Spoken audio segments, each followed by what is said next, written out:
O Antagonista, jornalismo vigilante. Eu preciso construir uma narrativa para destruir o inimigo. Que vingança. Estou aqui para me vingar dessa gente. Pretendo beneficiar o filho meu, sim. Por isso, vou interferir.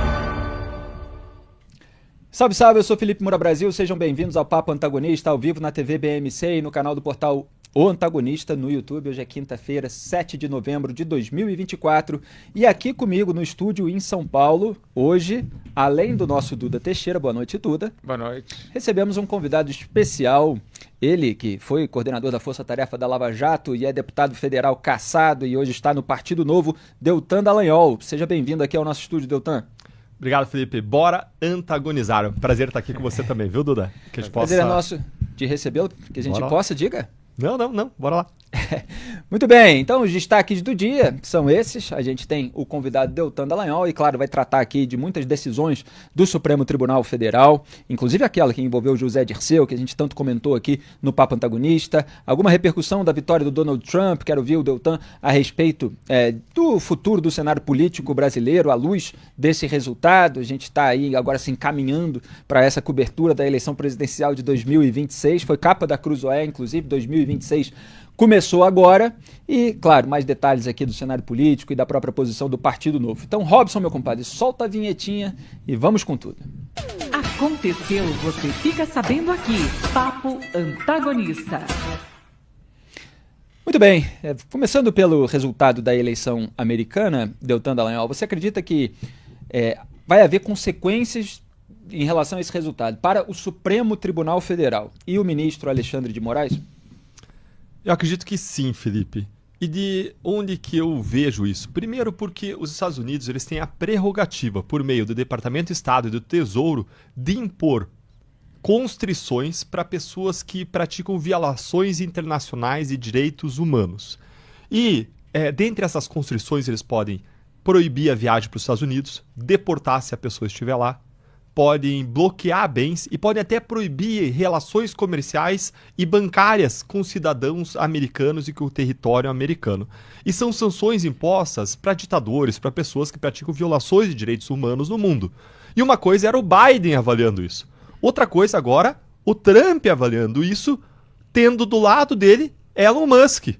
Elon Musk, que já tem uma função prometida pelo Trump dentro da Casa Branca, uma espécie de gestão de eficiência do governo, e Elon Musk que fez doações pesadíssimas para o Trump ao longo da campanha, a ponto de sortear $1 milhão por dia, desde aí o dia, salvo engano, 17 aí do mês passado até a eleição agora no começo desse mês, sorteou $1 milhão por dia por eleitor nos estados que eram aí os swing states, os estados pêndulo ou os estados chaves dessa eleição.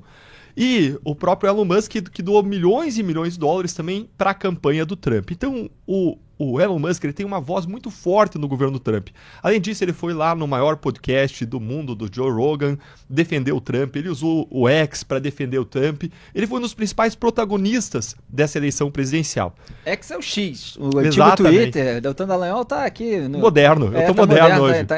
Eu tô falando em inglês. Exato. Então, o próprio Trump agora agradeceu recentemente, nessa semana, o Musk, dizendo que o Musk é um gênio. Então, além de ser a pessoa mais rica do mundo, agora o Musk é uma espécie de braço direito da pessoa mais poderosa do mundo. Pessoa essa que tem nas suas mãos o Departamento de Estado, o Tesouro Americano, que pode impor constrições para quem viola direitos humanos. Mas não é só isso. Os Estados Unidos são os principais financiadores da Comissão Interamericana de Direitos Humanos e da Corte Interamericana de Direitos Humanos, que formam o Sistema Interamericano de Direitos Humanos, que pode e vai julgar os abusos de Alexandre de Moraes que foram levados para lá por uma série de peticionários. Essa é uma das responsabilidades desse sistema. O Brasil faz parte do sistema, pode ser julgado, pode ser condenado, inclusive a Corte Interamericana pode mandar o Brasil indenizar as vítimas e cassar as decisões judiciais. E para que seja julgado esses casos, e entrando no mérito, eu não tenho dúvida de que as decisões de Alexandre de Moraes vão ser cassadas, é preciso uma certa prioridade, porque quais casos vão ser julgados, a pressa com que são julgados, é uma escolha discricionária. Mas o poder de financiamento dos Estados Unidos sobre o sistema é muito relevante e pode influenciar isso. E para fechar, tem ainda o poder do Congresso americano, porque agora não só o Trump está à direita, mas o Congresso americano, tanto o Senado como a Casa dos Representantes, estão à direita. E podem avançar, a partir disso, projetos de lei como aqueles que estavam sendo conduzidos, propostos pelo Darrell Issa, pela Maria Elvira Salazar, pelo Chris Smith, que foram reeleitos e que defenderam projetos de lei para impor sanções àqueles que censurassem a liberdade de expressão de cidadãos americanos, como o ministro Alexandre de Moraes tem feito ao longo dos últimos tempos. Ou seja, na minha visão, a batata do Alexandre de Moraes e dos ministros supremos está assando.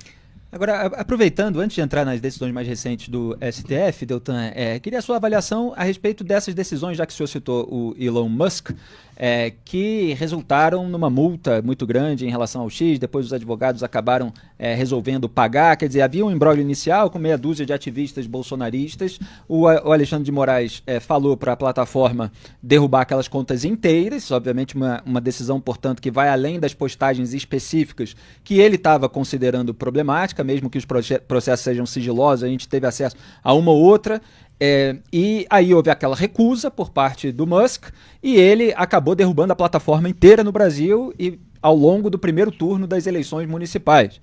Obviamente, as pessoas fazem uso de diversas maneiras da plataforma para diversos tipos de trabalho. Eu, inclusive, fiz matéria a respeito de reclamações de médicos que perderam acesso à comunidade científica e outras figuras. O que você destaca a respeito desse imbróglio que parece que ficou no passado, porque a decisão acabou sendo derrubada depois do primeiro turno, quer dizer, revogado, quer dizer, ele trouxe de volta para o aro X e aí mais de 20 milhões de brasileiros tiveram acesso. Mas o senhor viu como preocupante a decisão?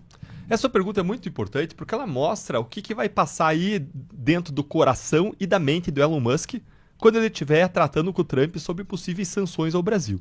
E o que a gente viu foi o ministro Alexandre de Moraes, primeiro, ele determinando censura em bloco de uma série de contas, como se disse, não eram censuras de posts que são autorizados pelo artigo 19 do Marco Civil da Internet. Não, era um tipo de censura que derrubava toda a rede social da pessoa, o perfil, assassinava a persona digital dela, impedindo que ela se comunicasse com o mundo a partir das suas contas e redes sociais, o que caracteriza, sem dúvida nenhuma, censura prévia, que é vedada pelo Pacto de São José da Costa Rica, que é o regulamento que está no coração daquele sistema interamericano de direitos humanos que eu mencionei, e é vedado pela nossa Constituição Federal. Então não pode. São José da Costa Rica, do qual o Brasil é signatário. Exatamente.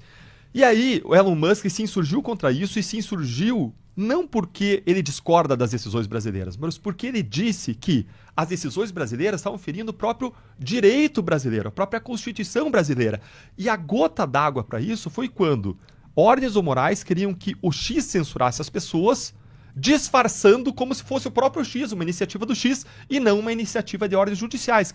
O Alexandre de Moraes queria que as ordens permanecessem tudo sob sigilo, sem que as pessoas soubessem a razão pela qual elas estão sendo censuradas, que é um direito delas, para elas poderem recorrer, buscar um devido processo legal que não lhes era garantido. E quando o X disse que passaria a descumprir, o Alexandre de Moraes passou a colocar a ordem sobre o X, sobre a representante do X, quando não foram cumpridas as ordens, que não foram cumpridas porque o X não foi devidamente notificado, usaram um endereço de e-mail errado, ele ameaçou de prisão, ele determinou congelamento, passou a aplicar pesadas multas aí de mais de dezenas de milhões de reais sobre o X, e quando o X não pagou, ele adotou uma outra medida absurda, foi cobrar isso da Starlink, que não tem uma relação com o X, a não ser o fato de que o Elon Musk é sócio das duas. E não é necessariamente o sócio majoritário das duas. Ele tem uma parte do capital social, tem outros acionistas. Então, o Alexandre de Moraes fez uma outra medida igual, ilegal, abusiva, que viola completamente o direito, a lei, que viola a Constituição, que viola a própria segurança jurídica para o investimento no país e qualquer investidor estrangeiro. E se não bastasse tudo isso, ele entrou numa guerra pessoal contra o Musk. Ele foi fazer um discurso no Museu da Democracia, na inauguração dele no Rio de Janeiro, e ele criticou duramente o Musk, que ele incluiu no inquérito dele.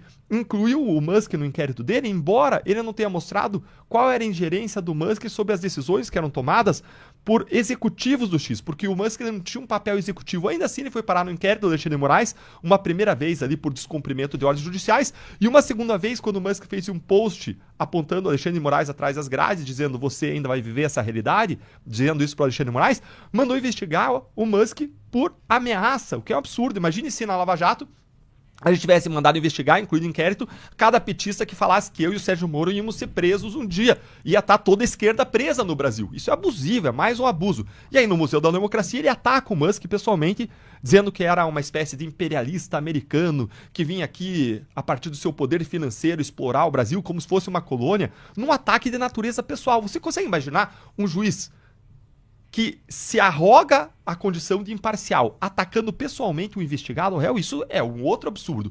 Então, o que existiu entre o Alexandre de Moraes e Elon Musk não foi simplesmente uma atuação jurisdicional. Foi uma guerra que descambou para o pessoal, pelo menos do lado do Alexandre de Moraes contra o Elon Musk, e o Elon Musk respondeu ali em postagens veementes também contra o Alexandre de Moraes.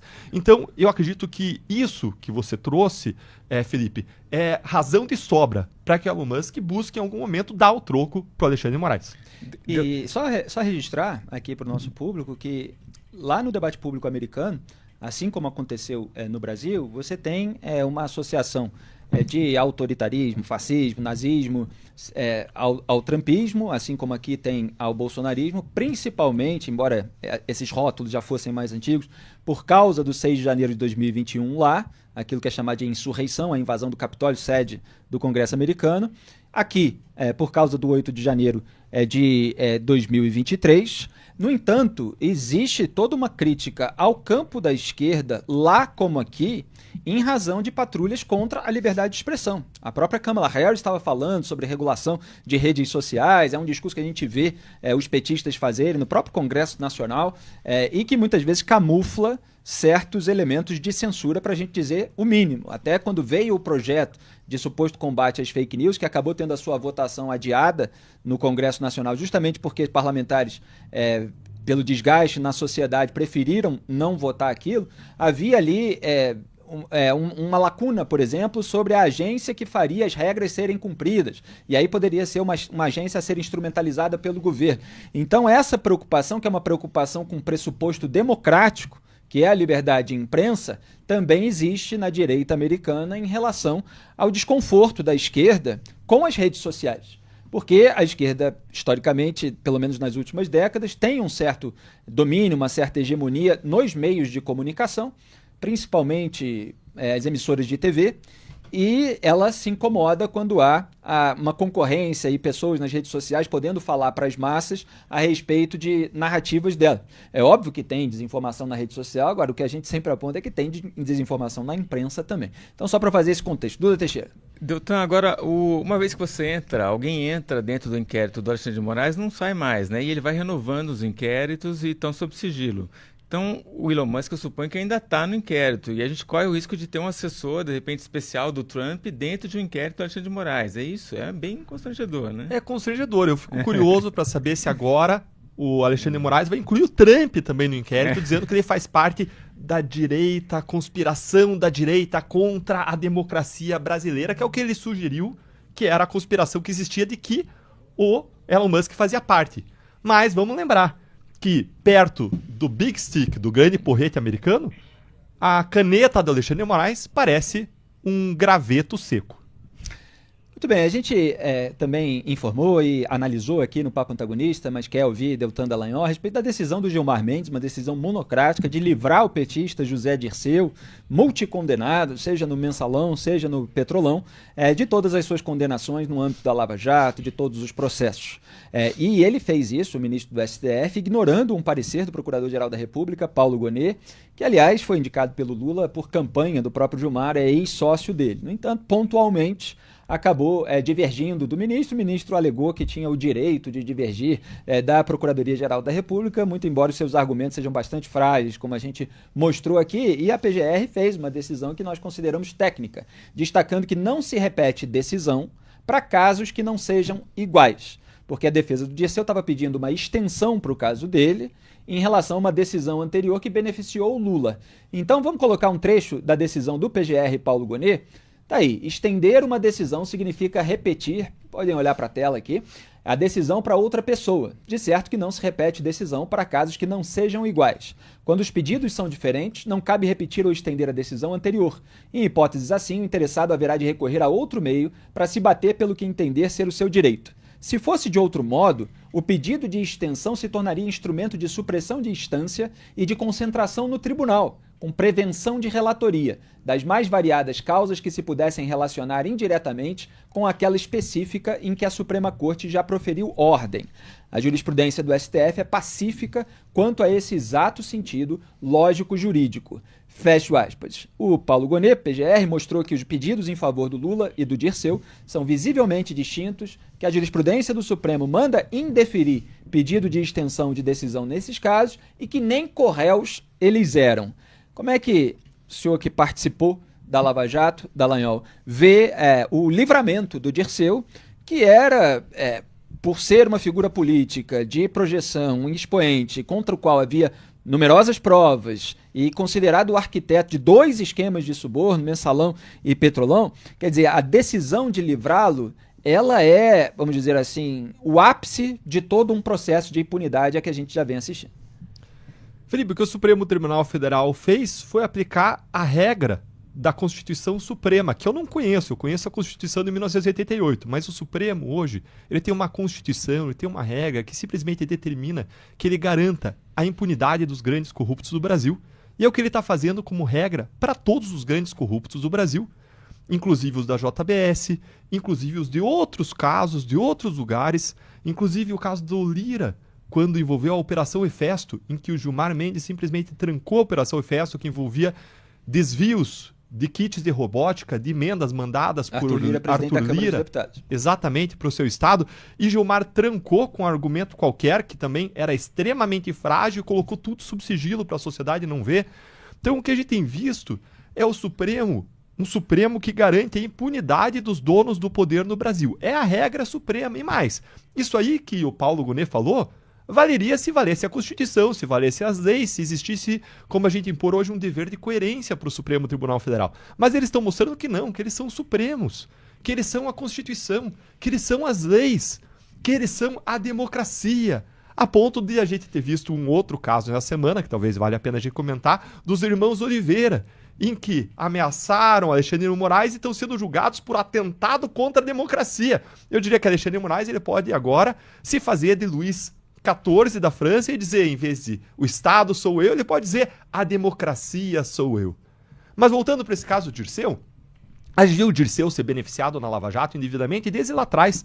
A revogação da prisão preventiva de Dirceu foi um escândalo. Na época eu fiz um artigo mostrando como em outros casos eles tinham aplicado, outros casos muito semelhantes ao de Dirceu, eles tinham aplicado uma regra diferente daquela que eles aplicaram para Dirceu, soltando o Dirceu e fazendo ele responder em liberdade, mesmo ele condenado a dezenas aí de anos de prisão.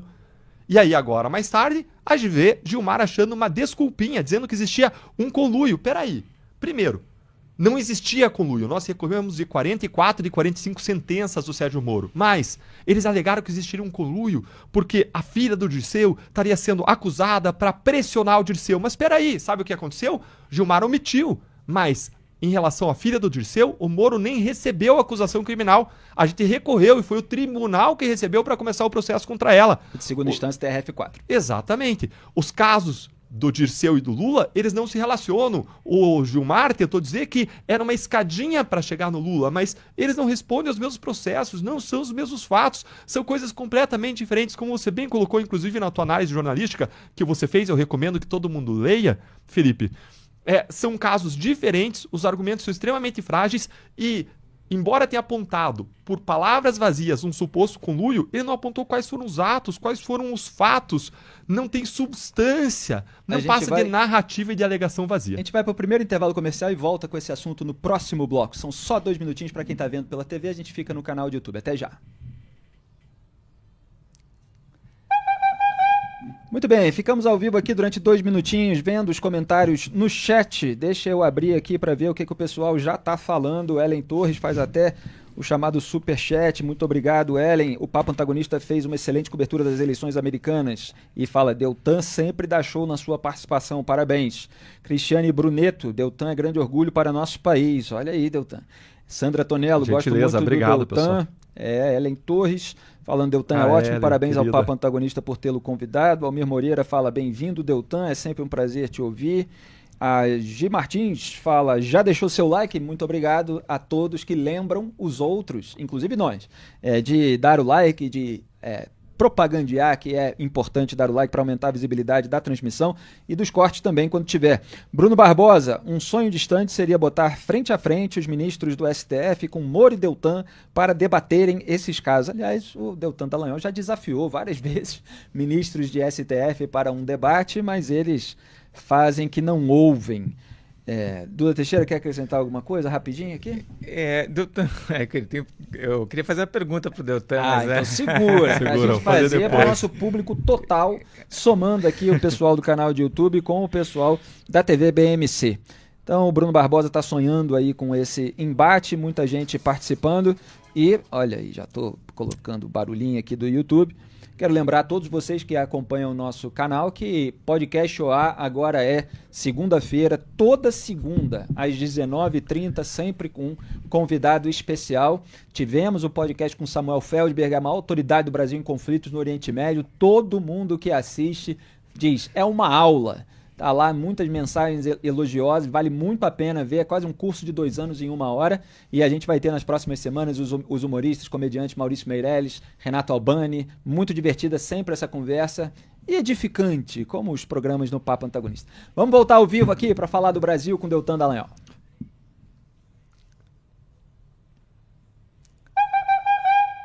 Salve, salve! Estamos de volta ao vivo na TV BMC com o Papo Antagonista em transmissão simultânea no canal de O Antagonista no YouTube. Dallagnol estava falando sobre a decisão do Gilmar de libertar José Dirceu, lembrando que ele ignorou a Procuradoria-Geral da República, o Paulo Gonet. Faltou falar alguma coisa que eu interrompi para a gente chamar o comercial? Fique à vontade. Acho que vale a pena dizer o que é conluio para o ministro Gilmar Mendes. Conluio são aqueles conviscotes no exterior em que eles vão confraternizar com réus investigados de várias operações contra a corrupção, inclusive pessoas como os irmãos Batistas, que depois são beneficiados em decisões dadas como aquela por Dias Toffoli, com uma suspensão de multa de 10 bilhões de reais em relação a uma empresa, a JF, que tem por advogada exatamente a esposa do Toffoli, num outro caso, mas é advogada. Seria um caso claro aí de suspeição, de conflito de interesses. Mas não, aí o Supremo segue em frente, aí não tem nada de errado, porque eles são supremos. Mas, confraria, ou pior do que confraria, é quando você tem um único juiz no papel de investigador, acusador, juiz, manda fazer a investigação, direciona a investigação e depois julga. Em alguns casos, até mesmo, ele é vítima, como a gente vai falar aqui hoje. Aliás, vale lembrar também o exemplo do Ricardo Lewandowski, que ele, no STF, quando era ministro, deu uma decisão favorável aos irmãos Batista, evitando que eles tivessem que desembolsar mais de 600 milhões de reais. Quando se aposentou do STF, virou o quê? Parecerista dos irmãos Batista. Saiu notícia na imprensa que estava ganhando, por parecer, quase que 1 milhão de reais. E até hoje não ficou muito claro quantos pareceres ele fez. Tinha um caso ali envolvendo venda de Eldorado, etc., mas que deve ter rendido já uma fortuna de acordo com os valores divulgados. Então ele deu decisão favorável, depois se aposentou, virou parecerista remunerado pelos irmãos Batista, depois foi integrar o governo Lula. E aí o campo da esquerda tem um duplo padrão e, obviamente, é uma situação bastante diferente em relação à do Sérgio Moro, porque o Lewandowski deu decisões diretamente favoráveis, tanto aos irmãos Batista quanto ao Lula, presidente do atual governo. Duda Teixeira tá doido para fazer uma pergunta pro Dallagnol, ele estava aqui no intervalo querendo antecipar, a gente segurou para todo o público assistir. Vai lá, Duda. Deltan, eu queria saber a tua opinião sobre a atuação do Paulo Gonet, porque em alguns momentos o procurador parece que faz a coisa certa, em outros parece que já tem um joguinho ensaiado ali. Ele tem independência? Como é que você vê? Duda, essa pergunta é uma pergunta um pouco difícil, porque para a gente poder manifestar com muita segurança, a gente precisa de uma base de evidência muito grande. O Gonet está há relativamente pouco tempo aí na função. O que eu conheço do Gonet, eu conheço mais na minha época de atuação como procurador. Eu tenho colegas, amigos que trabalharam no gabinete dele na época que ele era procurador-geral eleitoral, e, pelo que eles me reportam, o Gonet era uma pessoa séria, correta, dedicada. Contudo, eu fiquei extremamente desgostoso ao ver algumas atuações dele recentes. Por exemplo, quando nós representamos Alexandre de Moraes, Ricardo Lewandowski, o próprio Paulo Pimenta por crimes de abuso de autoridade. O Lewandowski e o Paulo Pimenta, quando eles mandaram instaurar um inquérito contra as pessoas que estavam criticando a atuação do governo no atendimento da calamidade do Rio Grande do Sul, e eles mandaram instalar um inquérito por fake news e crimes de ódio, coisa que nem existe no Brasil, e em casos que era simplesmente crítica e liberdade de expressão, um caso flagrante aí de abuso de autoridade. E o Lewandowski como ministro da Justiça, com ascendência sobre a Polícia Federal.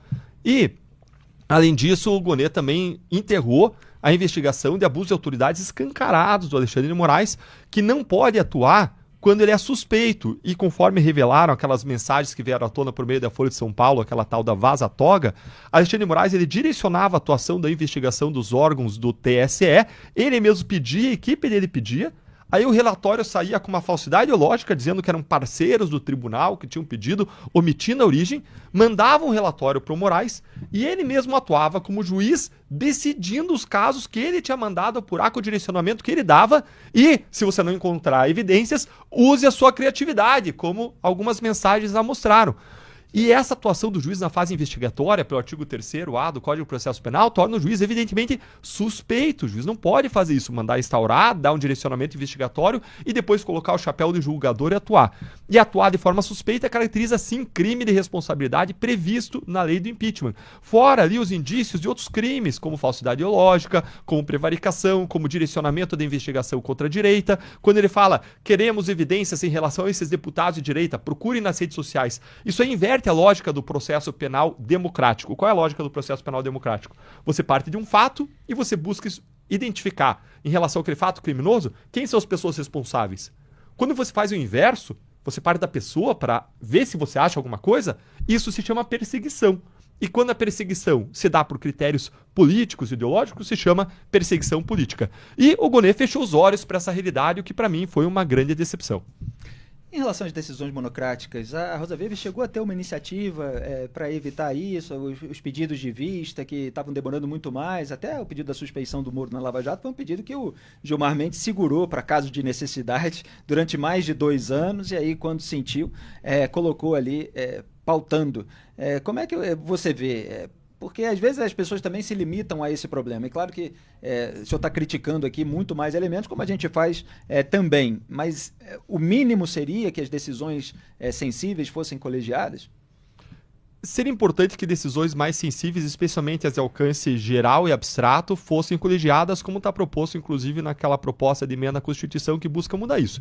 Isso vai acabar dando uma constrangida num dos problemas do Supremo Tribunal Federal, que é o problema especialmente do ativismo judicial, quando o Supremo ultrapassa a linha para entrar na esfera de atribuições do outro poder, especialmente fazendo política pública, seja atravessando a esfera de competência do Executivo, seja do Legislativo, como, por exemplo, demarcação de marco temporal, questão das pessoas moradoras de rua. Lei das estatais, Lewandowski numa canetada suspendeu os efeitos. Lei das estatais, descriminalização do aborto, descriminalização do uso das drogas para uso pessoal. Isso tende a resolver esse problema quando o Supremo age por meio de uma canetada de um ministro, mudando o tratamento geral e abstrato dado por políticas públicas que tem que sair do Congresso e do Executivo. É porque muitas vezes a gente vê... Eu quero ser o contudo, mas só talvez até para antecipar, muitas vezes a gente vê que há uma complacência dos demais ministros com essa centralização, essa concentração de poder de alguns ministros, e alguns tomam medidas tão gravosas que a gente fica perguntando como é que nenhum outro se ergue para criticar, para fazer algum tipo de pressão pública que seja, já que eles falam tanto, dão tantas entrevistas, para que pelo menos aquilo seja afetado ao plenário, como se diz ali no jargão jurídico. Então, assim, não dá nem para dizer que o único problema é só a decisão monocrática, porque às vezes as decisões monocráticas que são graves, a gente vê que elas encontram eco em outros ministros que vão decidir, como o senhor disse, de uma maneira não técnica, de uma maneira mais política. Mas é um dos elementos, claro, que precisam ser observados. Sim, mas tudo isso a gente está falando de ativismo judicial, que é um problema muito grave, é um problema de um Supremo com perfil progressista invadir as atribuições de outro poder porque discorda do perfil conservador e quer impor sua visão de mundo sobre a maioria da sociedade representada por esses representantes de maioria conservadora. Isso é um problema gravíssimo de usurpação de poder.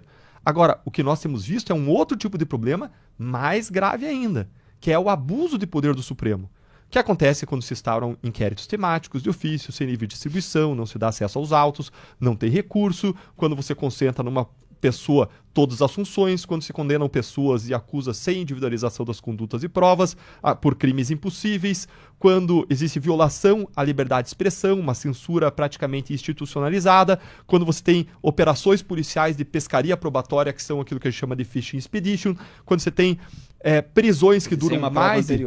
Exatamente. Prisões que duram mais de 35 dias sem a devida acusação criminal sendo mantidas, ou seja, tem uma série de abusos sendo praticados, para não falar daqueles abusos lá do começo que vocês sofreram aqui no Antagonista, na Cruzoé, com a censura da matéria amigo do meu pai, sem falar... 2019. Exatamente, 2019 ainda, da ordem, do aquele ofício, mandando parar as investigações da Receita Federal contra os ministros do Supremo, sem pé nem cabeça aquilo lá, um tremendo de absurdo. Então veja que eles já violaram tanto as regras, Felipe, que eu não sei nem se faz sentido mais de falar, a gente dizer assim, mas isso aqui não viola a regra, não viola a regra. Eles se acham supremos, eles se colocaram acima do bem e do mal.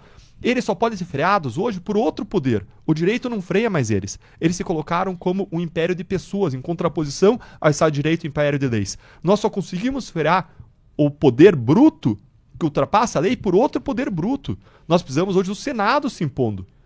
E se o Senado não se impuser, a gente precisa de uma mudança do Senado. E o Senado não se impõe, é uma realidade. O Senado é uma realidade. A gente precisa mudar o Senado e a gente precisa recorrer à Corte Interamericana de Direitos Humanos e usar a pressão, ou recorrer à pressão hoje da maioria de direita dos Estados Unidos para que faça os casos da Corte Interamericana andarem. Porque eu não tenho dúvida nenhuma que a hora que eles se debruçarem, eles virem os absurdos que estão acontecendo no Brasil, eles vão condenar o Brasil e mandar indenizar as vítimas. Mas essa é a corte do Teixeira, onde Gilmar Mendes indicou o advogado do Gilmar Mendes, o Rodrigo Mudrovich. Pois é, para um grupo lá. Então, assim, o Gilmar também já vai botando um tentáculo naquela instância para a qual se poderia recorrer. Você quer fazer uma pergunta? Fica à vontade. Deltan, das PECs que estão sendo discutidas no Congresso para conter esse abuso do STF, quais você apoia mais, acha que tem mais chances? Todas. Todas porque, assim, o estágio hoje é de desespero. A gente precisa avançar o que for possível para conter, para ver se eles param.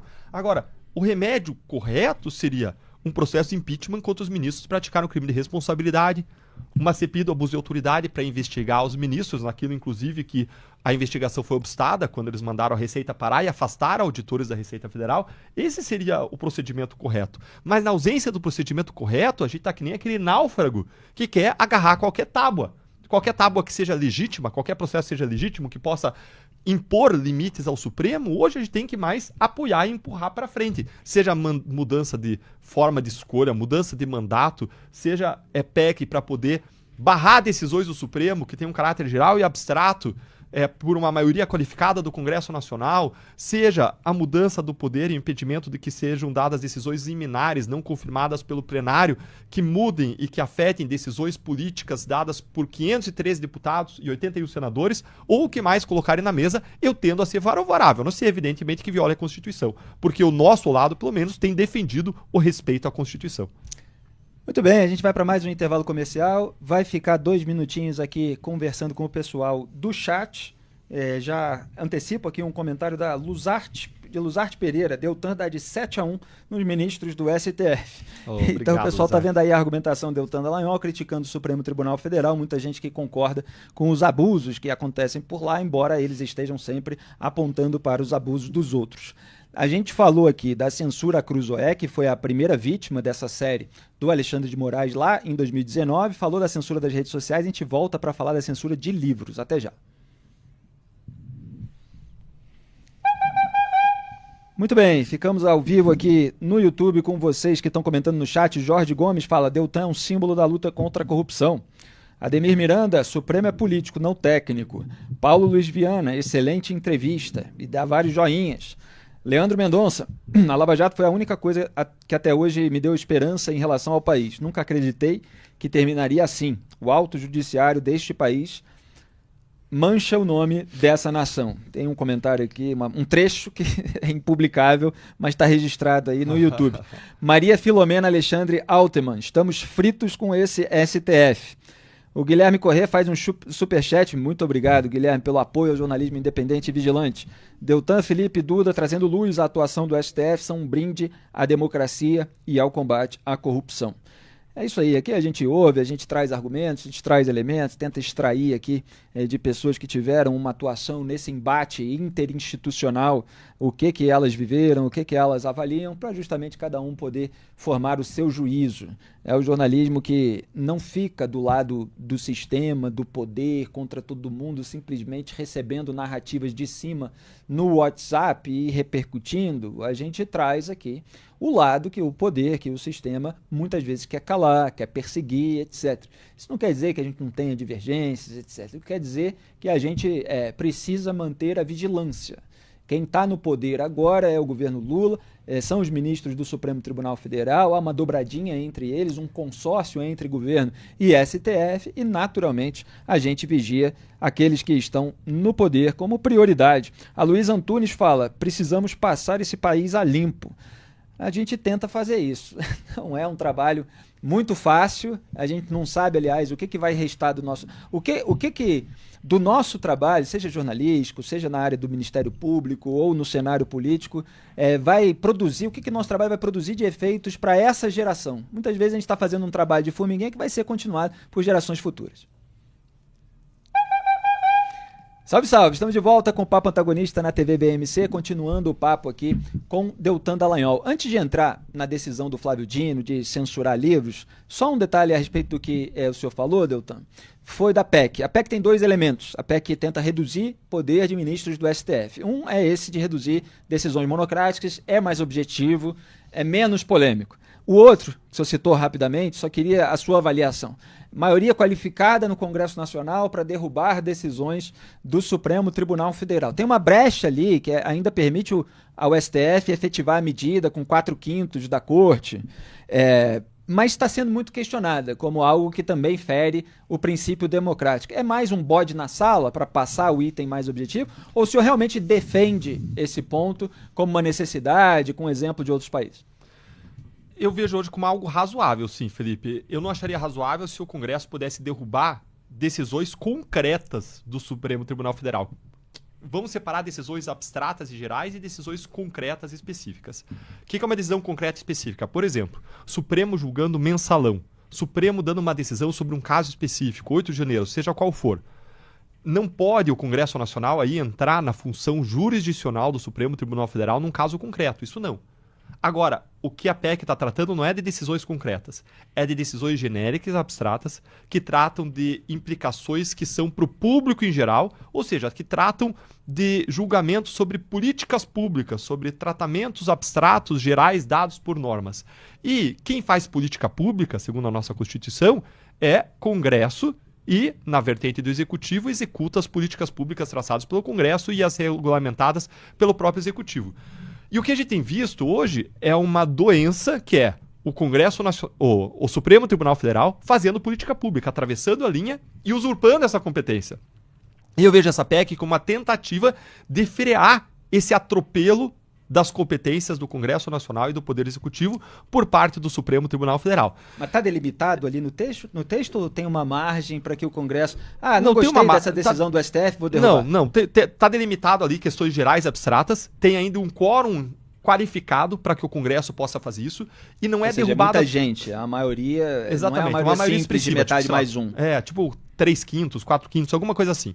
E aí, ainda assim, se o Congresso derrubar, não é derrubada completamente a decisão, fica suspensa por um prazo lá de 1 a 2 anos, e o Supremo Tribunal Federal, passado esse período, pode fazer valer a sua própria decisão do Supremo por um quórum também qualificado do Supremo Tribunal Federal. Talvez 2/3, alguma coisa nesse sentido. Ou seja, tem ali um balanço de poderes, não está se anulando a função jurisdicional. O que está se fazendo é um balanço de freios e contrapesos em relação a uma disfuncionalidade que existe hoje, em que simplesmente o Supremo atropela as competências do Congresso sem você ter para quem recorrer, sem você ter o que fazer a partir do Congresso Nacional. Doutor Teixeira, quer entrar nesse tópico ou passo aqui para a censura de livros? Podemos passar. Então, o ministro Flávio Dino, do STF, que ordenou recentemente a retirada de circulação de 4 livros jurídicos, ele ordenou, e segundo ele, definem esses livros a homossexualidade como a prática doentia e anomalia sexual. São 4 livros jurídicos e se mandou tirar de circulação. Teve até pedido, o próprio Ministério Público, não foi isso, Duda Teixeira? Para destruição desses livros.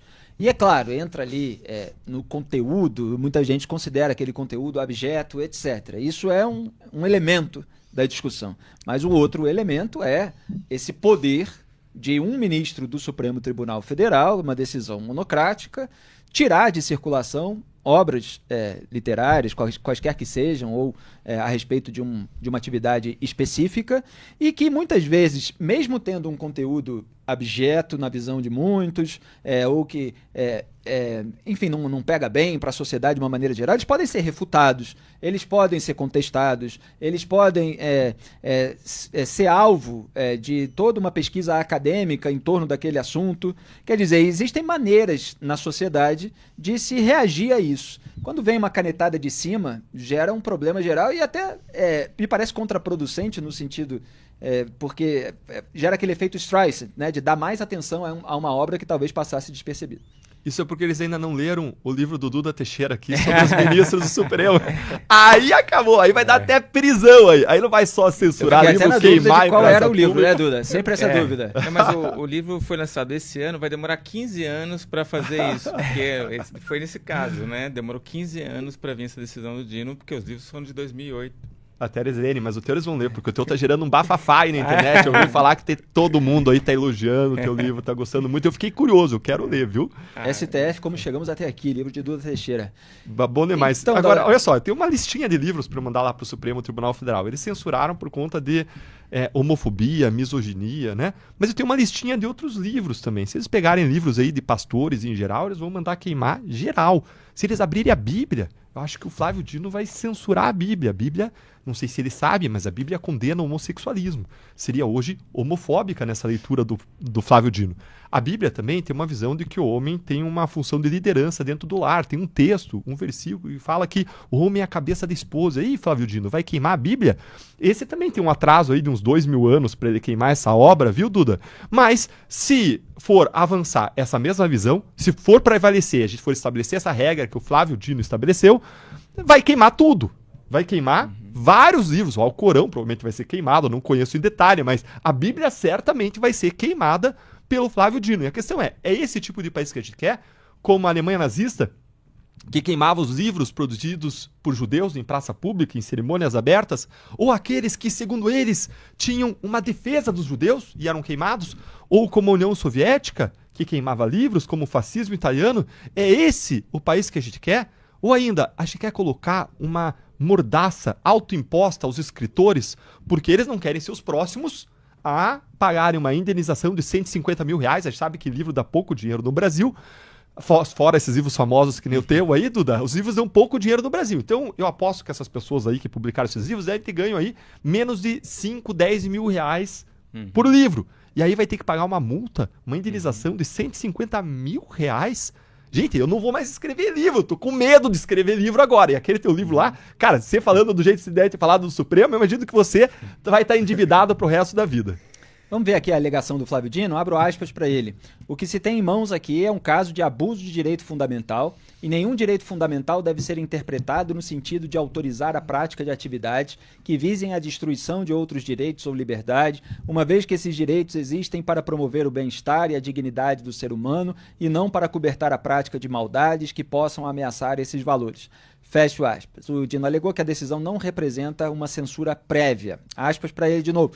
Entendo que as obras jurídicas adversadas não estão albergadas pelo manto da liberdade de expressão, pois ao atribuírem às mulheres e à comunidade LGBTQIAPN+, características depreciativas, fazendo um juízo de valor negativo e utilizando-se de expressões misóginas e homotransfóbicas, afrontam o direito à igualdade e violam o postulado da dignidade da pessoa humana, endossando o cenário de violência, ódio e preconceito contra esses grupos vulneráveis. Fecho aspas.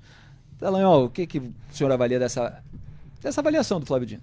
É o wokeismo no Supremo Tribunal Federal. O wokeismo, ele parte basicamente lá do marxismo original, vamos chamar de marxismo 1.0, que diz que existiam oprimidos e opressores num sistema opressor que era o capitalismo, que separava os capitalistas que oprimiam os trabalhadores. E aí, com a escola de Frankfurt, você tem uma adaptação disso e você vai ter o marxismo 2.0. E aí você tem novos sistemas de opressão. Então, o branco oprime o negro, ainda que não queira, por meio da branquitude, racismo estrutural. O marido, o pai, oprime a família tradicional seria um sistema de opressão, seria o patriarcado. E você tem ainda o sistema de cultura judaico-cristão, a base de valores judaico-cristão, como opressoras da sexualidade num sistema em que o hétero oprime, através da heteronormatividade, através dessa base judaico-cristã, os demais. Gente, isso é teoria crítica, isso é invenção, isso é tese, isso não tem base científica. Agora, o pior é que eles usam essa tese como um meio de coerção, de calar o outro, de não tolerância. Eles pregam tolerância, mas o que eles exercitam é o cancelamento. Olha o que o Dino fez. Então, quando você tem um ambiente de liberdade de expressão, se você discorda, você rebate, você fala, você escreve o livro que você quiser rebatendo. Agora não. Para eles, tudo é discurso de ódio, tudo é as fobias, tudo é fascismo. Todo mundo que discorda deles é fascista, é homofóbico, é transfóbico, todo mundo que discorda é misógino. E isso a partir de uma elite cultural, isso vai fazendo uma panela de pressão. E tem gente que vê a eleição americana, o resultado com a eleição do Trump, como um estouro dessa panela de pressão contra um establishment, contra uma mídia, em grande medida, como se ressaltou no começo, de esquerda. As pesquisas mostram mais de 80% da mídia de esquerda. E contra essa elite cultural que quer impor uma visão, como Thomas Sowell chama, dos ungidos, uma visão de um progressismo. E uma visão que está incorporada no Supremo pela maioria dos ministros, que tem uma visão de que existem seres iluminados que devem empurrar a história, a visão iluminista do Supremo Tribunal Federal. Duda Teixeira? Doutor, como é que você vê a atuação do Ministério Público nesse caso aí? Porque é um grupo de estudantes, eles acham esses livros numa prateleira empoeirada lá da biblioteca. Universidade de Londrina. Isso, Universidade Estadual de Londrina, se sentem ali ofendidos, levam isso para o Ministério Público e o Ministério Público toca a coisa adiante, né? Como é que você vê? Eu vejo como uma atuação equivocada. Eu não cheguei aí atrás para ver que colegas assinaram isso, mas existe uma preponderância de uma visão progressista ou wokeista na academia. Quando eu fiz faculdade de Direito, eu não aprendi ninguém de direita, eu não aprendi Thomas Sowell, eu não aprendi Mises, eu não aprendi nada da direita. Eu não aprendi conservadores, não aprendi Scruton, não aprendi nada. Aprendi só a esquerda, Michel Foucault, só o pessoal da esquerda, Escola de Frankfurt. Então existe, sim, na academia, uma doutrinação ideológica.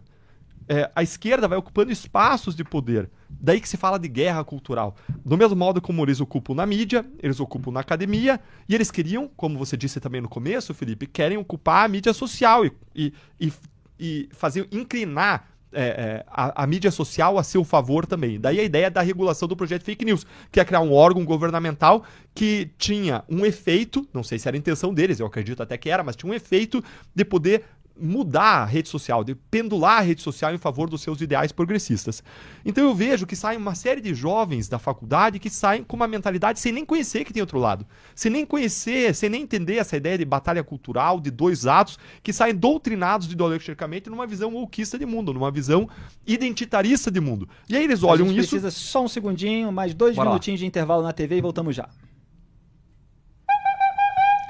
Muito bem, daqui a 2 minutinhos o Deltan Dallagnol conclui aqui o raciocínio sobre esse caso de censura e estava fazendo a avaliação aí da tarefa do Ministério Público Federal que ele integrou.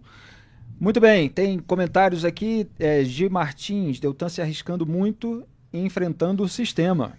Pois é arriscado enfrentar quem tem poder. Maria Ribeiro, está difícil colocar o Brasil em ordem novamente. Cid, Deltan tem notável saber jurídico. Silvia Teixeira Macedo, deixem seus likes. Obrigado, Silvia. O Inácio Costa, o Deltan tem razão. Se o Senado não cumprir o seu papel, nosso Supremo tende a se igualar ao Supremo da Venezuela.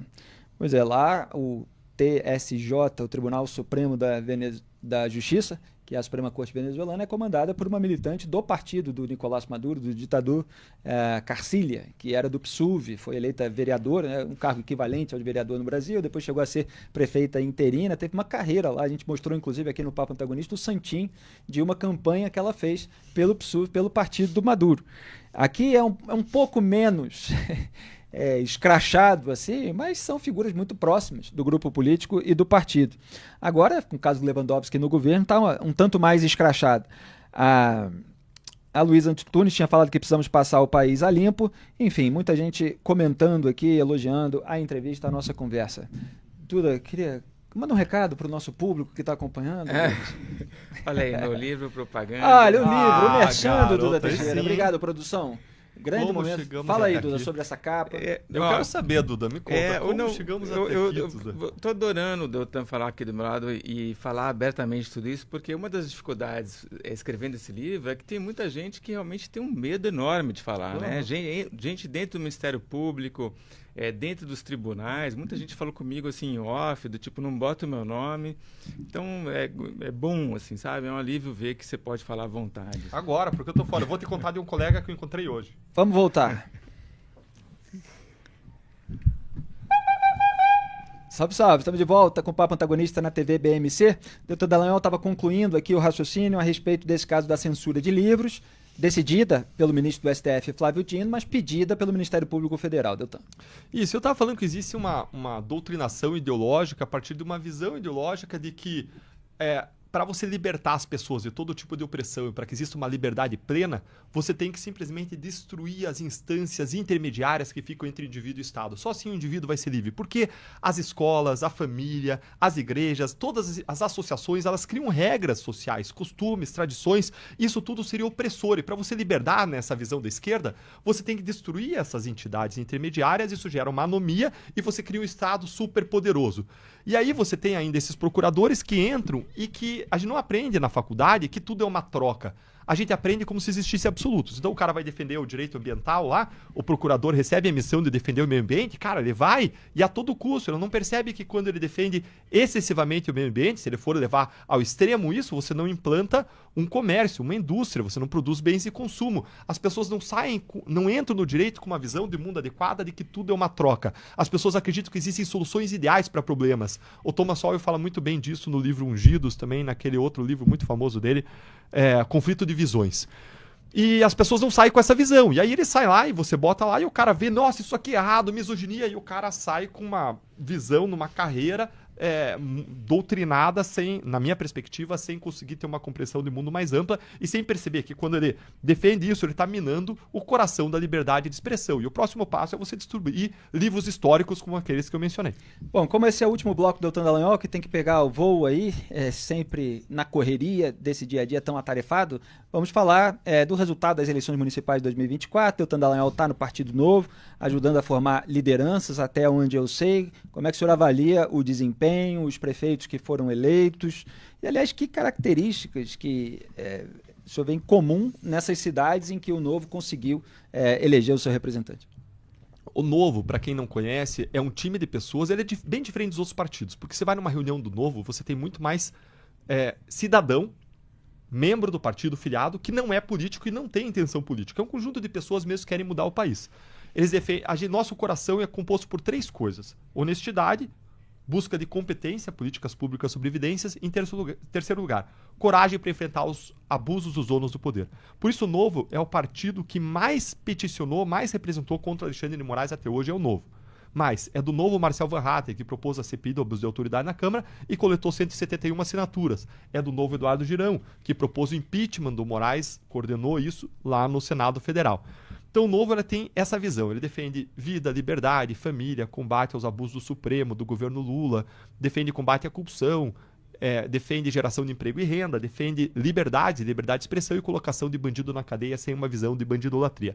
Esse é um resumo do Novo. E expressões do Novo. O Novo antes ele estava em pouquíssimas cidades com o prefeito. A gente estava em Joinville, era a principal cidade nossa. E o prefeito de Joinville, que se tornou prefeito pelo Novo, é Adriano Silva, era um empresário, nunca estava na política, entrou lá, como não tinha rabo preso, colocou gente técnica, tornou Joinville a 3ª melhor cidade para empreender, a 7ª mais segura no Brasil e a melhor para morar. Algo parecido com o que fez Zema em Minas Gerais quando assumiu lá. Ele fez com que as escolas fossem a melhor média de Enem dos últimos 3 anos, reduziu criminalidade violenta pela metade e reduziu o déficit público, que tinha lá um déficit anual de 11 bilhões, foi para um superávit de 2 bilhões. Ou seja, é um time de pessoas muito focado na técnica, fazer gestão pública com excelência. E a gente conseguiu crescer demais nesse último ano, nessa última eleição. A gente tinha antes um prefeito, foi para 19 prefeitos, cresceu aí 1.800%. A gente tinha 29 vereadores, foi para 264, cresceu aí mais de 800%. Agora são 19 prefeitos. Em cidades, inclusive, que estão lá no G103, grandes cidades como Taubaté, a própria Joinville, Patos de Minas. E a gente ainda cresceu no número de cidades que tem representações do Novo. E se você não tem na sua cidade, quem sabe você possa abrir. A gente tinha em coisa aí de 40 cidades, foi para 400 cidades. Uma multiplicação aí também das cidades em que a gente tem representação. Ou seja, foi uma grande vitória para o nosso time do Novo, mas a gente está muito de olho em 2026, para que a gente possa invadir o Congresso Nacional democraticamente, diga-se com firmeza, por meio do voto, com muitos deputados e senadores, porque sem um Congresso a gente não consegue mudar o Brasil. Doutor Teixeira. Você tem um plano político pessoal? Como é que você pensa em se encaixar no futuro aí? Legal, Duda. Eu não tenho ambição de cargo, eu tenho uma vocação de serviço. Então, a questão sempre é onde eu posso servir melhor. E, na minha percepção, eu posso eventualmente servir na Câmara dos Deputados, eu posso eventualmente servir no Senado. Agora, para a gente passar como time do Novo a cláusula de barreira, seria muito importante uma candidatura para a Câmara dos Deputados. Mas ainda tem um bom trecho até 2026 para a gente orar e refletir sobre isso. Agora, deixa eu ser franco com você. Cara, Duda, é bem melhor viver fora do Congresso do que dentro. Cara, que ambiente ruim aquilo lá, cara. Um ambiente de um monte de gente vagabunda que nem desce, você nem conhece a maior parte das pessoas. Um monte de gente faz coisa errada. Aí você passa assim, nossa, esse cara entrou e esse cara é bom. Aí você fica sabendo para uma pessoa que você conhece dentro do governo que vem e fala para você, sabe esse cara? Esse cara veio aqui e pediu para mandar emenda para mim e pediu 20% do dinheiro de volta em espécie. Aí você fala, que merda que é isso aqui? Que porcaria, sabe? Você entra lá e você vê que realmente é tudo aquilo que a gente sabe que acontece lá, mas vou falar para vocês que é bem pior você ver isso com os teus olhos. É que nem eu te falar que tem criança passando fome na África. Uma coisa é eu te falar. Agora, se você for lá e ver isso com os teus olhos, o teu coração vai apertar, você vai chorar. Essa é a sensação minha de trabalhar no Congresso Nacional. Deltan Dallagnol, senhoras e senhores, ex-coordenador da Força Tarefa da Lava Jato, deputado federal cassado, atualmente trabalhando no Partido Novo. O que mais, Deltan Dallagnol? Estudou em Harvard, etc. Muito obrigado pela sua participação aqui no Papo Antagonista. Um servo e alguém que se sente privilegiado de caminhar na jornada da vida ao longo de pessoas como vocês, que estão aqui nos acompanhando, que lutam por um país mais justo, mais próspero e melhor, e alguém que é um admirador aqui do Antagonista e do trabalho que vocês fazem aqui, Duda e Felipe. Muito obrigado, boa viagem, Deltan Dallagnol. E vamos colocar um vídeo do presidente dos Estados Unidos, Joe Biden, enquanto a gente faz o pit stop. Pode soltar, produção. We're the people. The people vote and choose their own leaders, and they do it peacefully. And we're in a democracy. The will of the people always prevails. Yesterday, I spoke with President-elect Trump to congratulate him on his victory. And I assured him that I'd direct my entire administration to work with his team to ensure a peaceful and orderly transition. That's what the American people deserve. Yesterday, I also spoke with Vice President Harris. She's been a partner and a public servant. She ran an inspiring campaign, and everyone got to see something that I learned early on to respect so much, her character. She has a backbone like a ramrod. She has great character, true character. She gave her whole heart and effort, and she and her entire team should be proud of the campaign they ran. Tá aí o pronunciamento do atual presidente Joe Biden, ele que deixou a corrida eleitoral americana no meio do caminho, dando lugar à sua vice, Kamala Harris, que acabou perdendo no final para Donald Trump, que foi eleito para o segundo mandato depois desse mandato do Biden. A gente vai voltar comentando ainda a repercussão da eleição americana. Até já. Muito bem, ficamos ao vivo com vocês no chat, no canal de YouTube de O Antagonista, Ana Luísa Eigenier. Nome difícil de pronunciar, Ana Luísa. Parabéns pelo livro, Duda. O repertório do Duda tá aí. STF, como chegamos até aqui. O outro, você quer falar, Duda? É sempre motivo de piada. Fala, Duda. Eu chamo o pessoal para olhar o meu site lá, dudateixeira.com.br, que esse é o meu 8º livro, se não me erro a conta. Que beleza. O outro é o mais recente, claro, é aquele que rendeu mais graça. Mas o Duda... Vejam lá no site. Qualquer coisa, depois a gente fala a respeito. Roseli Sarmento, like registrado, boa noite a todos. Luiz Barradas, parabéns pela entrevista de hoje, programa de alto nível, independente como é esperado. É isso aí, o Papo Antagonista continua fiscalizando, vigiando o poder, trazendo aqueles que muitas vezes incomodam o poder. E o que mais que a gente tem aqui para gente comentar?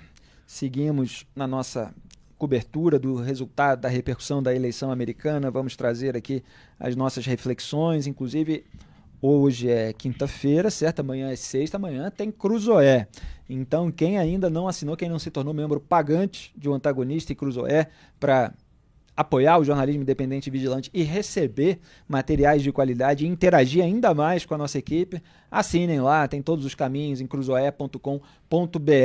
Vocês ajudam muito a gente a conseguir sustentar esse trabalho, que jornalismo é caro, precisa sustentar a equipe, os equipamentos, precisa enfrentar muita gente na justiça, não é simples. Então a gente agradece imensamente aqueles que participam, que recebem não só o conteúdo que a gente tem muito trabalho e amor para fazer na Cruzoé, mas agora a gente faz o programa Hora Extra quinzenalmente, às quintas-feiras depois do papo, exclusivo para assinantes, respondendo as perguntas de vocês no chat. Vamos voltar ao vivo na TV BMC com mais repercussão internacional. Olha aí o livro. Tira isso daí antes de voltar. Salve, salve! Estamos ao vivo na TV BMC, de volta com o Papo Antagonista, tratando da repercussão do resultado da eleição americana de 2024, com a vitória de Donald Trump sobre Kamala Harris. A gente viu agora há pouco o discurso do atual presidente Joe Biden. Duda Teixeira, o que chamou a sua atenção em toda essa repercussão? Muita gente querendo, na derrota, se diferenciar do Trump, porque houve todo aquele tumulto que resultou na invasão do Capitólio em 2020, 6 de janeiro de 2021. Então, muita gente está querendo deixar bem claro, não, a democracia é assim, e quem perdeu volta ali para o seu lugar, mas continua fiscalizando, não foi o resultado devido, etc. O que, evidentemente, é melhor do que todo o tumulto, do que toda a invasão que aconteceu tanto nos Estados Unidos quanto no Brasil. O que você destaca? Bom, é ótimo, né? Todos esses depoimentos dos democratas reconhecendo a derrota e dizendo que, até não elogiando o Trump, mas dizendo, olha, a gente perdeu e o Trump venceu, um processo justo. É ótimo que isso aconteça, reforça os ideais democráticos, e a democracia se aprende muito pelo exemplo, não tanto pelo discurso. Então, isso é importantíssimo. Agora, sobre Joe Biden, Felipe, sabe como é que ele vai entrar para a história? Ele vai ser... Eu sei, porque eu li Duda Teixeira hoje na Cruzoé. Ele vai entrar para a história como aquele presidente que governou entre dois mandatos do Trump, né? Enfim, ele não... O tampão. Ele não vai deixar legado algum. O Biden, ele começa o mandato dele falando, olha, nós vamos fazer aqui vários programas de incentivo. Ele falava de gastos trilionários, né, que ele tentava ali aprovar no Congresso americano, mas no final essa eleição a Câmara foi derrotada porque 2/3 dos americanos acham que a vida dele estava melhor há 4 anos, ou seja, antes do Biden assumir. Ele disse ali que ele ia resolver o problema da imigração da fronteira. A imigração foi recorde no mandato dele. A Kamala Harris, que ele colocou como ali a czar da fronteira, perdeu a eleição. Um dos motivos foi porque não conseguiu controlar essa entrada de gente. Ele se dizia ali o defensor da democracia. O discurso dele, logo que ele toma posse, olha, a democracia é frágil, mas a gente aqui conseguiu garantir a democracia. No final, enfim, os americanos votaram no Trump. O Trump vence não só no colégio eleitoral, como agora vence também nos votos totais. Ele, no final, isso foi esse ano também, ele começa... Acho que ele já está meio que procurando deixar um legado. Ele propõe ali um monte de reforma na Suprema Corte. Foi solenemente ignorado. Se a gente olhar nas guerras mundiais, ele colocou um monte de dinheiro na Ucrânia, não conseguiu tirar o Vladimir Putin dali, ajudou Israel, mas falou um monte de coisa, né, para Israel, para o Benjamin Netanyahu, do tipo, olha lá como é que você vai usar essas armas, né, não entre em Rafah. Várias mensagens que os israelenses ignoraram completamente, e muitas vezes, porque ignoraram o Biden, é que eles conseguiram, por exemplo, eliminar o Yahya Sinwar, o terrorista chefão do Hamas. Na faixa de Gaza.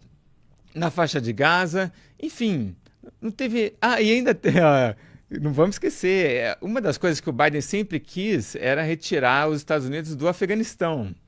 E foi super atrapalhado. Então eu discordo da sua tese, do Teixeira, porque ele vai entrar para a história como aquele que fez a retirada aloprada das tropas americanas do Afeganistão. Quer dizer, é claro que eu entendi o seu ensaio, está muito correto. Ele não tem uma marca, uma bandeira positiva para carregar, ele não está com uma pecha, vamos dizer assim, positiva. Não tem nada que se associe diretamente ao Biden. É um fracasso até do ponto de vista publicitário. Agora, realmente, a imagem histórica, aquela que tem um peso no cenário mundial, deveria ter muito mais, evidentemente, a cena dos afegãos tentando fugir do Talibã, que retomou o poder em razão daquela retirada de estrambelhar. Então as pessoas se pendurando no avião que vai decolar, porque não queriam ficar no país de jeito nenhum, arriscando a própria vida, porque sabem que se ficarem lá poderão, inclusive, morrer. Então estavam dispostos a arriscar a vida para fugir para um outro lugar. Aquelas cenas foram absolutamente dramáticas e foi uma retirada plantada também por Barack Obama, que com aquele discurso pseudo-pacifista fez uma pressão para que isso acontecesse e o Biden foi lá e fez dessa maneira. Quer dizer, pode haver muitos problemas ao se iniciar uma guerra, ao envolver o país numa guerra. No entanto, ao sair também é preciso alguma prudência. E ainda que ele tenha aí 3 meses de mandato, não tem a menor condição dele fazer qualquer coisa, né? Ele é um pato manco, sem asa, sem bico, não tem, Acabou porque com o Biden, está completamente desmoralizado. Você estava falando essas coisas todas e eu estava lembrando, sabe de quem? Paulo Pimenta. Lembra no começo da crise do Rio Grande do Sul, das enchentes? Que o Lula deslocou o então chefe da SECOM para ser o ministro extraordinário, até porque é o reduto eleitoral dele, queria ver se conseguia fazer alguma coisa para ganhar capital político. Ele chegou lá e teve uma reunião que foi filmada e veio à tona, e ele falou, olha, a gente não sabe nem para onde ir. Então o que eu sugiro? Eu sugiro a gente pegar um local e conseguir resolver ali uma coisinha pontual, né? Você estava falando, um telhado de um lugar, para poder anunciar que a gente resolveu esse problema. Podia fazer uma reforma, faz uma reforma ali da Casa Branca, né? Bota um sofá novo. Isso. Bota um brasão novo, pinta uma parede, uma pilastra, faz algo diferente. Foi a gestão do bairro. Desde a gestão do bairro tem aquela pilastra da Casa Branca, não é mais branca, ela é de uma outra cor. Quer dizer, é difícil você, a essa altura do campeonato, emplacar algum legado. Então, de fato, foi um período de absoluto fracasso estratégico do Partido Democrata. Aliás, hoje eu publiquei um artigo em um antagonista para mostrar um pouco desse histórico de desconexão da esquerda e do seu braço midiático, né, que é a maior parte da imprensa, com o povo. Então tá lá, a vitória de Trump reforça desconexão da imprensa com o povo.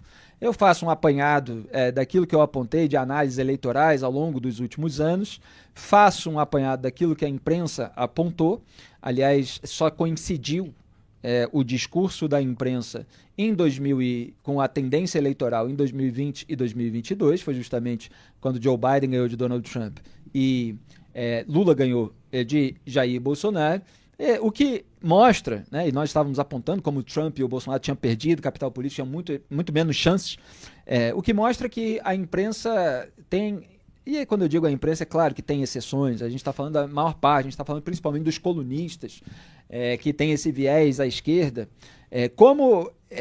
eles não fazem a análise eleitoral, levando em conta as demandas populares, levando em conta as reais chances dos candidatos. Eles tentam impor a sua narrativa, eles defendem aqueles candidatos que eles preferem, atacam os outros e muitas vezes acabam rotulando e fazendo descrições pejorativas do próprio eleitorado do candidato que eles abominam.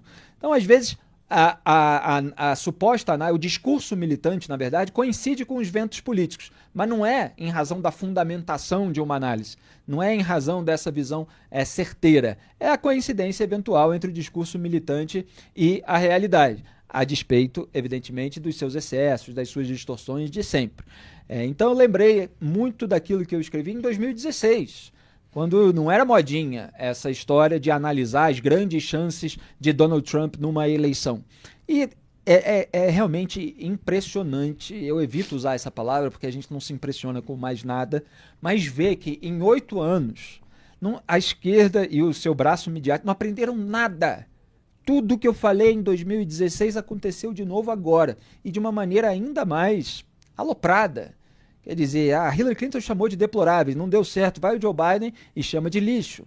A gente está vendo hoje, como até comentamos quando o Paulo Cruz participou ontem do Papo Antagonista, um monte de colunista que está manifestando a sua frustração com a vitória do Trump e, mais uma vez, tentando desqualificar o eleitorado, em vez de entender as suas demandas, que, obviamente, são foco da retórica do Trump, mas nem sempre o Trump entrega, na prática, aquilo que ele promete.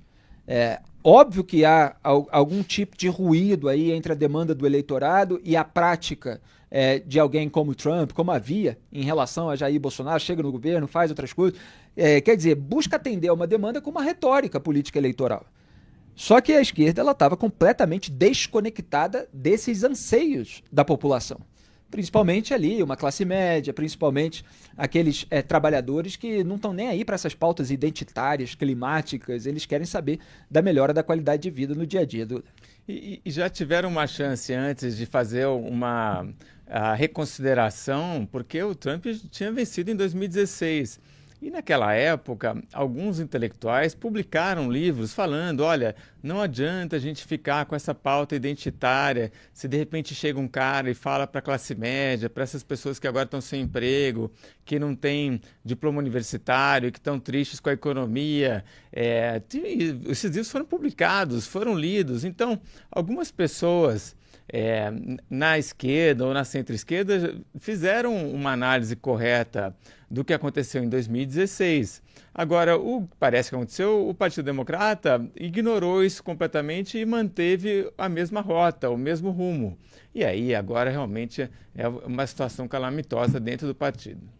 E o Jair Bolsonaro afirmou em entrevista à Folha que espera seguir o exemplo de Donald Trump para voltar ao Palácio do Planalto. Claro, sempre tentando tirar uma casquinha. Abro aspas, fui o último chefe de Estado a reconhecer a vitória do Biden, ele não esquece isso, e eu sei o meu lugar perto dele. Eu estou para ele está se referindo ao Trump, como o Paraguai está para o Brasil. Fecho aspas, uma frase bastante curiosa do Teixeira. Ele está querendo dizer que ele está pertinho do Trump. Está pertinho. Não, quando eu vi a manchete, eu falei, como assim? Tá como o Paraguai? Aí eu fui ler o trecho completo, falei, bom, só se for isso, né, que o Paraguai tá ali, coladinho no Brasil e tal, e o Bolsonaro tá ali coladinho no Trump também, tirando uma casquinha dessa vitória.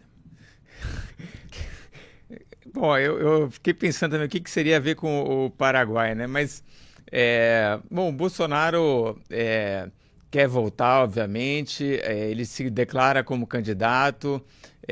O Trump, não é que o Trump ficou inelegível, né? Ele foi condenado num caso de pagamento por uma atriz pornô por um tribunal de Nova York. Então, uma situação muito diferente da dele, que se tornou inelegível por um tribunal eleitoral. Agora, o Bolsonaro quer voltar e quem quer que ele volte também é o Lula. O Lula viu nessa eleição municipal, isso ficou muito claro lá em Fortaleza, que o PT tem chance de ganhar quando tem como adversário o PL, alguém mais bolsonarista, mais radical. Então, vamos ver também como é que o PT e o Lula vão se comportar em relação à volta do Bolsonaro, porque eu entendo, e a gente já escreveu isso na Cruzeiro também, tem muito petista louco para o Bolsonaro poder voltar. Exatamente. Acho que são dois exemplos emblemáticos dessa eleição municipal, São Paulo e Fortaleza. São Paulo, quer dizer, Fortaleza foi a vitória do Evandro Leitão, do PT, contra o bolsonarista André Fernandes, do PL. Quer dizer, é claro que a direita cresce um pouquinho no Nordeste, que era um reduto eleitoral muito mais sob o controle do PT. O desgaste do PT vai abrindo margem para crescimento de outros candidatos. Mesmo assim, o Evandro Leitão, do PT, conseguiu derrotar o bolsonarista. Ainda tem um desgaste do bolsonarismo, não é necessariamente um desgaste da direita. Em São Paulo, o Guilherme Boulos, que é muito próximo do Lula, sempre foi subserviente a todas as narrativas, sempre defendeu em relação a tudo, inclusive invadindo o triplex do Guarujá para fazer chacota do combate à corrupção. Guilherme Boulos perdeu para o Ricardo Nunes, que não é um reacionário aloprado, é uma figura mais do centrão, E o Nunes teve o apoio do governador Tarcísio de Freitas, muito mais do que de Jair Bolsonaro, que botou um pé em cada canoa, acenou para o Pablo Marçal, apesar de alguns ruídos, evitou entrar na campanha. Aí, quando viu que o Nunes disparou, entrou só um pouquinho e tal, mas não fez parte das peças publicitárias, na maioria das vezes. O próprio Ricardo Nunes defendeu ali, como líder dessa campanha, o Tarcísio de Freitas. Então, o Lula, o candidato dele, perdeu em São Paulo para o Tarcísio de Freitas, que tampouco tem um comportamento, mesmo tendo sido ministro da infraestrutura no governo Bolsonaro, tampouco tem um comportamento bolsonarista. Então, quer dizer, uma esquerda mais radical perde aqui em São Paulo para uma centro-direita, vamos dizer assim, se a gente for tratar como essas coisas estão sendo tratadas a grosso modo. Então, são dois exemplos que é para acender o alerta de que o Lula eventualmente poderia passar mais dificuldades contra um Tarcísio, uma liderança de centro-direita, do que contra um Bolsonaro. E aí o Lula tem influência no STF e até no TSE, se ele quiser trazer o Bolsonaro para a disputa por achar que tem mais chance. É claro que não quer dizer também que ganharia, mas pode depender da vontade política dele. Mais um intervalo, a gente volta já. Muito bem, quero ouvir vocês no chat que estão comentando tudo aqui do nosso programa, enquanto a gente aguarda a volta na TV BMC, aliás, grande parceira aqui do nosso trabalho com o jornalismo independente e vigilante. A gente está gostando muito e essa parceria poderá ser ampliada em breve. Olha só, Cleiton Pontes, o Petrolão nos mostrou o lado sujo da política. Patrícia Paulikiewicz, parabéns para vocês todos, ótimo programa, aliás. Todos os dias são. Muito obrigado, Patrícia. Então, compromisso, assistir todos os dias ao Papo Antagonista, de segunda a sexta. Se não conseguir ver ao vivo, das 18 às 19h30, vê on demand aqui no nosso canal de YouTube. Lembrando que ali em cima, vocês estão com o celular aberto ou vendo o YouTube na TV, ali em cima no canal tem a aba Playlist. Só clicar ali, tem vários programas nossos, descendo um pouquinho. Tem Papo Antagonista com Felipe Moura Brasil, todos os cortes ficam lá.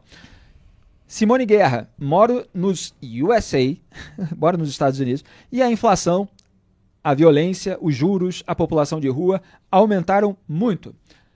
Pois é, a alta dos preços, ela foi relativizada pelo Partido Democrata, que estava mais preocupado com outras questões, e a alta dos preços, é claro que afeta o humor do eleitorado.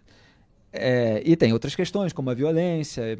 No discurso do Trump isso é muito associado à imigração ilegal, então também na questão da própria segurança pública há uma vitória no debate, que é uma vitória anterior à vitória eleitoral, por parte do Partido Republicano. A Lúcia Kolnag fala: o Brasil necessita livrar-se de Lula e Bolsonaro. Matheus, o Antagonista é o único jornal em que confio. Muito obrigado. O Luiz Carlos de Faria, parabéns, acabo de comprar o livro do Duda. Aí, Duda. Olha aí. Conseguiu uma venda, rapaz. Que beleza, produção, hein? Vamos cobrar 10% do Duda Teixeira? Faz um... A gente está ajudando a fazer propaganda aqui. Muito bem. Esse programa, rapaz, rende, tá vendo? Então, Luiz Carlos, boa leitura para você. Ler Duda Teixeira é sempre um privilégio. Inclusive as curiosidades das quais ele trata. Olha só. Bom, tem mais comentários aqui. Deixa eu ver o que é.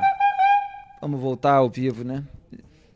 Já voltamos ao vivo? Olha só, acontece isso, a gente se distrai lendo os comentários dos nossos espectadores do canal de YouTube de O Antagonista no chat e volta na TV BMC, o Papo Antagonista agora.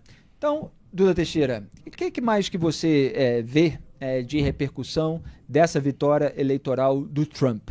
A gente continua com uma incógnita em relação ao que ele vai fazer com as guerras, seja a de Israel contra os grupos terroristas, seja a guerra da Rússia de Vladimir Putin contra a Ucrânia. Ele falou no seu discurso de vitória, que a gente mostrou aqui, eu não vou criar novas guerras, vou acabar com as guerras. Será que uma figura na presidência dos Estados Unidos tem esse poder de acabar com as guerras, ou é meio vou construir o muro? Quer dizer, ele quer mostrar um norte pacifista, isolacionista, mas não necessariamente na prática vai conseguir impor isso, muito menos rapidamente? Na Ucrânia ele não vai conseguir acabar com a guerra, porque a Ucrânia não vai entregar esses territórios para a Rússia e a Europa vai ajudar na defesa da Ucrânia. Então, ainda que os Estados Unidos pare totalmente de mandar armamento, a Europa vai continuar fazendo isso. Israel também, a guerra na faixa de Gaza já meio que está encerrada. No Líbano é uma guerra curta. Agora, o Trump provavelmente vai apoiar uma ação do Benjamin Netanyahu para destruir as instalações nucleares do Irã. Essa é uma suspeita, tá, Felipe? Não é uma certeza, mas o Biden me segurou muito o Netanyahu. E a retaliação que o Netanyahu fez ao último ataque, o segundo ataque iraniano, foi mais ali nos radares, né, no sistema de defesa. Exato. Mas o Netanyahu vai poder agora, uma vez que o Trump estiver na Casa Branca, ele vai ter meio que carta branca ali para gastar toda essa munição e essa capacidade militar que os Estados Unidos têm. Então, ele uniu o útil ao agradável, o Benjamin Netanyahu, porque ele precisava, né, do ponto de vista de Israel, reagir, já que o Irã atacou Israel diretamente, fora esses ataques pelos grupos terroristas que o Irã financia, mas diretamente em abril com centenas de mísseis balísticos, aí depois ali setembro, outubro, mais um ataque com mísseis balísticos, então precisava reagir, mas não podia reagir completamente, porque não tinha o apoio dos Estados Unidos para um ataque às instalações nucleares. O que Israel fez? Foi lá, marcou posição, de que se atacar a gente ataca de volta. E o que atingiu, como o Duda falou? Sistema de defesa aéreo. Então, quer dizer, quando você atinge o sistema de defesa aérea, você prepara o próximo ataque. E o próximo ataque pode ser depois do mandato já empossado aí do Donald Trump. Então, quer dizer, estrategicamente é algo bastante calculado, certo? E estrategicamente tem uma coisa muito boa à volta do Trump, que o Trump ele, né, o genro dele, o Jared Kushner, que é casado com a Ivanka Trump, esses daí, eles que aproximaram Israel aos países árabes e conseguiram aqueles acordos de Abraão com vários países ali da região. Tudo com consentimento da Arábia Saudita. Então agora o Trump voltando para a Casa Branca tem uma chance muito maior dessa relação com os países árabes ser retomada. A Arábia Saudita poderia até estar apoiando agora um plano para o pós-guerra na faixa de Gaza, ou até coisas até mais profundas, né? Do tipo, onde vai ser o próximo governo da autoridade palestina, né? É o momento agora de avançar na ideia de um Estado palestino. Se a Arábia Saudita, de repente, topar alguma coisa desse tipo, e olha, nem precisa, de repente, colocar outras coisas, né, na negociação. Isso daí é do interesse de todos os países da região, salvo o Irã, que sempre gostou ali de criar problema. E vamos ver mais um pouquinho das declarações de Jair Bolsonaro. Ele também falou sobre possíveis impactos da vitória de Trump na política brasileira. Abro aspas para o Bolsonaro. Acredito que só o fato da eleição dele, o que ele tem falado de liberdade, Elon Musk, o empresário dono do X, estar do lado dele, é um sinal para todo mundo de que ele quer uma democracia para o mundo. Aqui no Brasil, talvez fique um recado da própria eleição que queremos, cumprimento das leis, Estado democrático de direito, não da boca para fora, mas na prática. Passa por ele, o sonho de voltar ao Palácio do Planalto, é igual uma caminhada de 1000 passos, você tem que dar o primeiro, tem que dar o 10º, e o Trump é um passo importantíssimo.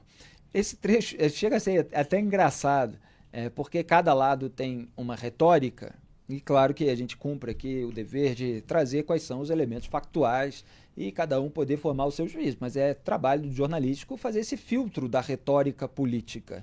E, lamentavelmente, essa retórica política, ela está sendo muito reverberada no mercado da comunicação, que deveria mais separar os elementos. Então, por que eu estou falando isso? Porque o Bolsonaro, que é visto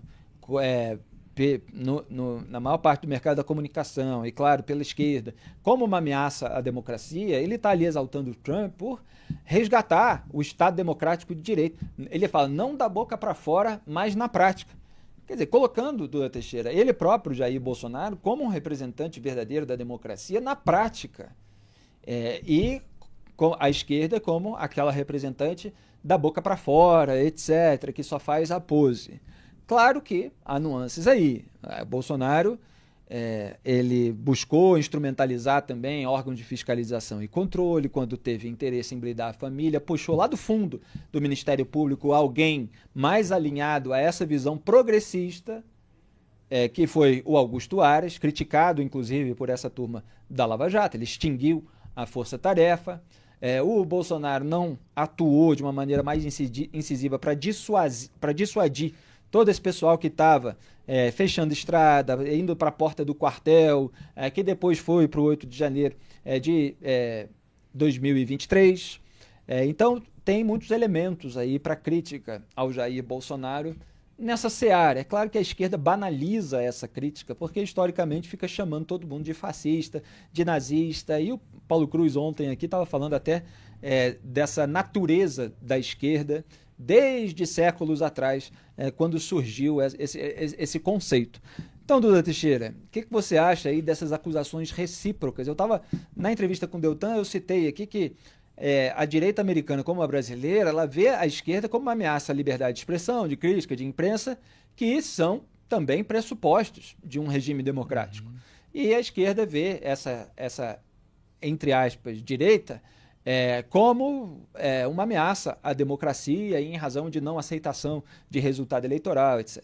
E aí, o importante é a gente sempre evitar análises enviesadas ideologicamente, tanto à direita quanto à esquerda. Porque quando um presidente...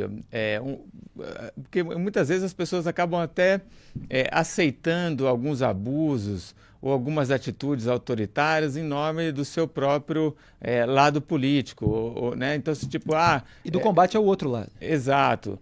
E aí, no final, por exemplo, se você pega e apoia os atos de censura, uma hora a censura vai ser contra você.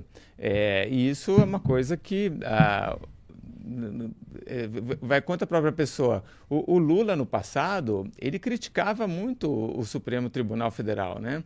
Agora, totalmente irmanado ali com o atual STF. Deixou várias críticas que ele tinha em relação ao STF totalmente de lado. Mas, imagina, de repente, volta o Jair Bolsonaro, né? Vai ter alguém de direita também manipulando o STF, fazendo, né? Indicando o PGR obedecendo tudo que o presidente quer, o STF ignorando a PGR, como tem feito atualmente. Quando a gente pega e defende as instituições, combate o autoritarismo, os abusos, aí a gente não pode ter lado nenhum, porque é assim que a gente fortalece a democracia. E você sabe qual foi a declaração do Lula que virou manchete, inclusive em Um Antagonista, Duda Teixeira? Qual? Estava circulando essa declaração um pouco antes da gente entrar no estúdio. Lula pede a Trump que pense como um habitante da Terra. Olha aí. Olha só. É como, para o Lula, é como se todos os adversários políticos e ideológicos dele fossem figuras de outro planeta, quando não são fascistas e nazistas. O Lula, como a gente mostrou e relembrou aqui essa semana, ele, um dia antes da eleição, estava lá declarando apoio a Kamala Harris e associando o Trump ao fascismo e ao nazismo.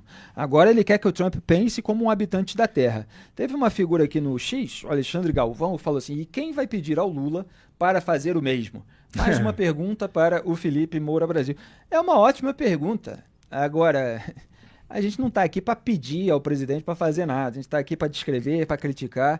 Então, o Lula ele tem que pensar como habitante da Terra para dar o exemplo. E habitante da Terra pressupõe que seja pessoa com uma compaixão humana, que seja uma pessoa que não faça um discurso alinhado a grupos terroristas que invadem outros países e que provocam massacres. Sejam grupos, sejam estados.